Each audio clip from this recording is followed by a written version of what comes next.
तो साथियों, बहुत ही खुशी की बात है कि CGPSC 2025 का नोटिफिकेशन जारी हो गया है। इस बार कुल 238 पदों के लिए जो है विज्ञापन जारी किया गया है।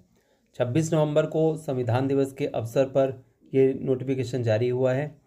और देखिए, इस बार का जो PSC है उसके लिए जो प्रमुख महत्वपूर्ण बातें हैं वो हमारे को ध्यान में रखनी है, उसको मैं इस वीडियो के माध्यम से आपको बताना चाहता हूँ। सबसे पहले तो प्रारंभिक परीक्षा हेतु जो ऑनलाइन आवेदन की तिथि है वो है 1 दिसंबर 2025 मध्याह्न 12 बजे से लेकर दिनांक 30 दिसंबर 2025 रात्रि 11:59 तक। मतलब कि कुल लगभग 1 महीने का जो समय है आपको इस परीक्षा के लिए आवेदन करने का जो है PSC के द्वारा दिया जा रहा है। फिर प्रारंभिक परीक्षा की जो तिथि है वो है 22 फरवरी 2026। 2 पालियों में होगा एग्ज़ाम, सुबह 10 से 12 बजे तक, और सेकंड जो है 3 बजे से लेकर 5 बजे तक। जो लोग भी प्रारंभिक परीक्षा में क्वालिफाई होते हैं और मेंस के लिए वो क्वालिफाई करते हैं, तो मेंस परीक्षा की संभावित तिथि भी PSC के द्वारा इसमें दी हुई है। 16, 17, 18 और 19 मई 2026 को जो है मुख्य परीक्षा की संभावित तिथि इसमें दी हुई है। अच्छा, उसके बाद जो इस बार का विज्ञापन में कौन कौन से पदों के लिए ये वैकेंसी निकली है और कितने कितने पदों के लिए वैकेंसी, ये हमारे लिए इंपॉर्टेंट है। इसको चलिए हम जल्दी से देख लेते हैं। तो देखिए, कुल 238 पदों के लिए जो विज्ञापन है इसमें डिप्टी कलेक्टर के लिए 14 पदों के लिए ये वैकेंसी है।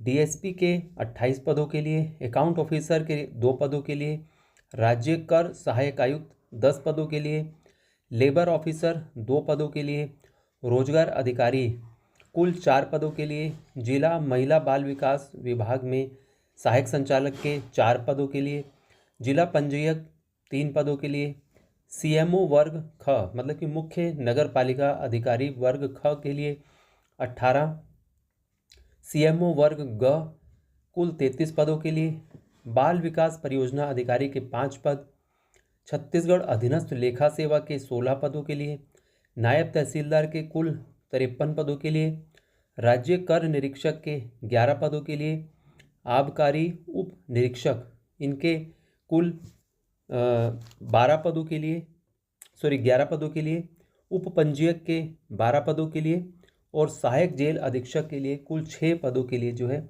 इस बार छत्तीसगढ़ PSC के द्वारा वैकेंसी निकाली गई है। इस प्रकार कुल मिलाकर जो है 238 पदों के लिए भर्ती परीक्षा आयोजित की जा रही है। देखिए, इसमें भी जो एक प्रमुख बात ये है कि इसमें सर्वाधिक जो वैकेंसी है वो है नायब तहसीलदार के पदों के लिए। कुल 53 पद जो है नायब तहसीलदार के लिए इसमें विज्ञापित किए गए हैं, जबकि दूसरे नंबर पर है CMO वर्ग ग 33 पद और DSP के 28 पदों के लिए। इसके अलावा डिप्टी कलेक्टर की भी काफ़ी अच्छी खासी वैकेंसी है। इसमें लगभग 14 पदों के लिए जो है PSC जो भर्ती करने जा रही है डिप्टी कलेक्टर को। तो और जो सबसे कम अगर देखेंगे इसमें तो वो है अकाउंट ऑफिसर और लेबर ऑफिसर के लगभग 2 पदों के लिए। उसके बाद फिर जिला पंजीयक के 3 पद। इस प्रकार कुल मिलाकर आप इसको देख सकते हैं, जो PSC का जो विज्ञापन है उसमें आप इसको स्पष्ट रूप से देख सकते हैं कुल कितने कितने पदों के लिए। तो बिल्कुल आप पढ़ाई में जुट जाइए, बहुत अच्छी वैकेंसी निकली है और अच्छे अच्छे पद हैं, पावरफुल पद हैं जो इसमें PSC के द्वारा निकाले गए हैं। चलिए अब देखते हैं इसमें आयु सीमा कितनी है। तो आयु सीमा जो है, अगर आप DSP के पद के लिए आवेदन कर रहे हैं तो DSP के लिए जो आयु सीमा है वो है 21 से लेकर 28 वर्ष।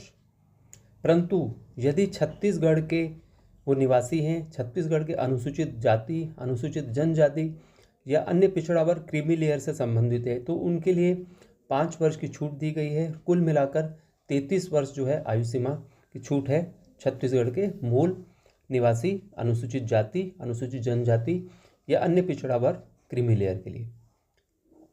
अन्य सभी पदों के लिए 21 वर्ष पूर्ण होना चाहिए और 21 वर्ष से लेकर 30 वर्ष तक की जो है आयु सीमा है उन सभी के लिए जो कि अन्य राज्य के निवासी हैं और छत्तीसगढ़ PSC के लिए आवेदन कर रहे हैं। अन्य सभी राज्यों के निवासियों के लिए जो है वो है अधिकतम आयु सीमा 30 वर्ष। लेकिन यदि वो छत्तीसगढ़ के स्थानीय या मूल निवासी हैं उनके लिए जो है PSC के द्वारा पहले 5 वर्ष की छूट दी गई थी, ठीक है। और छत्तीसगढ़ के जो शिक्षित बेरोजगार हैं उनके लिए 5 वर्ष और छूट देकर इसको अधिकतम जो है 40 वर्ष की छूट दी गई है छत्तीसगढ़ के शिक्षित बेरोजगारों के लिए, ठीक है।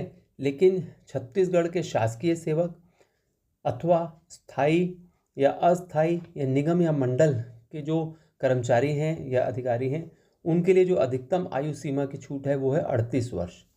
ठीक है, लेकिन छत्तीसगढ़ के अनुसूचित जाति, अनुसूचित जनजाति या अन्य पिछड़ा वर्ग क्रीमी लेयर से संबंधित यदि वो इसके लिए आवेदन करते हैं तो उनके लिए अधिकतम जो है आयु सीमा में छूट है 45 वर्ष, 45 ईयर्स।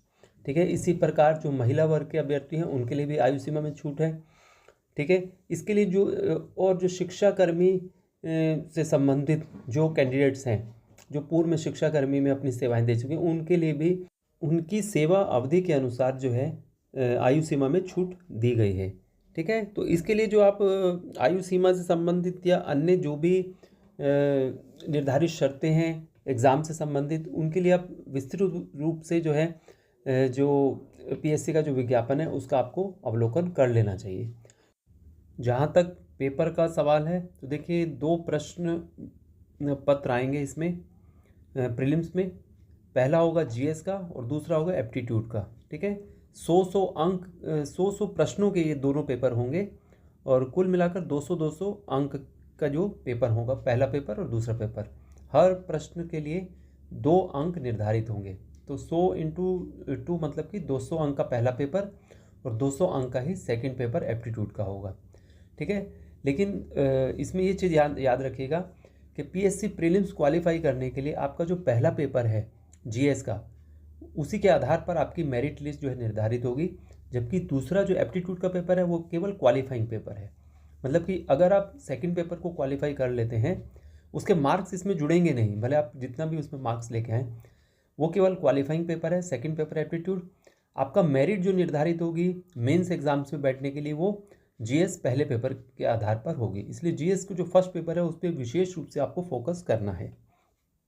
ठीक है, और साथ ही साथ हर गलत उत्तर पर जो है उस पर नेगेटिव मार्किंग भी है। हर गलत प्रश्न उत्तर देने पर आपको सही उत्तर के लिए निर्धारित अंक का 1/3 जो है आपका उसमें से काट लिया जाएगा। ठीक है, तो आंसर देते समय भी आपको विशेष रूप से ध्यान रखना है कि आपको बहुत ज़्यादा तुक्का नहीं लगाना है उसमें। जिसमें आप एकदम कंफर्म हैं आपको वही उत्तर का आंसर देना चाहिए, नहीं तो आपका नेगेटिव होते होते वो सिलेक्शन से आपको बाहर कर सकता है। ठीक है, अच्छा, इसमें जो सबसे इम्पोर्टेंट बात जो आपको ध्यान में रखना है वो इसमें पीएससी के द्वारा दिया है कि प्रश्न पत्र जो है, दोनों ही प्रश्न पत्र जो हैं वो हिंदी और अंग्रेजी दोनों में होंगे, परंतु भाषा विवाद होने पर हिंदी भाषा में लिखे शब्द या वाक्य को ही आधार माना जाएगा। मतलब कि प्रश्न पत्र जो है हिंदी और इंग्लिश दोनों वर्जन में होंगे, लेकिन कई एग्जाम्स में आपने देखा होगा कि इंग्लिश वर्जन जो होता है उसको मेन आधार माना जाता है। लेकिन इसमें पीएससी ने जो विशेष रूप से नोटिफिकेशन में जारी किया है, इसको आप विशेष रूप से ध्यान देंगे कि हिंदी और अंग्रेजी दोनों भाषा में तो प्रश्न पत्र होगा, लेकिन अगर कहीं भी भाषा संबंधी विवाद होगा तो हिंदी भाषा में लिखा जो शब्द या वाक्य है उसी को ही मान्य किया जाएगा। ठीक है, तो इसको आप हिंदी वाले वर्जन को विशेष रूप से ध्यान देंगे इस बार। तो इसके अलावा पीएससी प्रीलिम से संबंधित या पीएससी मेन से संबंधित जो भी आपको अन्य जानकारी चाहिए, उसके लिए आपको जो आयोग की जो वेबसाइट है www.psc.cg.gov.in, इस पर आप जाकर इसका विस्तृत रूप से अवलोकन कर सकते हैं विज्ञापन के संबंध में। ठीक है, तो साथियों आज की वीडियो में हमने जो है छत्तीसगढ़ पीएससी 2025 का जो प्रीलिम्स का भी विज्ञापन जारी हुआ इसके बारे में विस्तृत रूप से जानकारी प्राप्त की है। तो आप सभी कैंडिडेट्स को बहुत बहुत प्रीलिम्स एग्ज़ाम के लिए अग्रिम शुभकामनाएं। अच्छे से तैयारी कीजिए और क्वालिफाई कीजिए, यही मेरी भी आपके लिए शुभकामनाएं हैं। तो आज की वीडियो को यहीं समाप्त करते हैं। Thank you.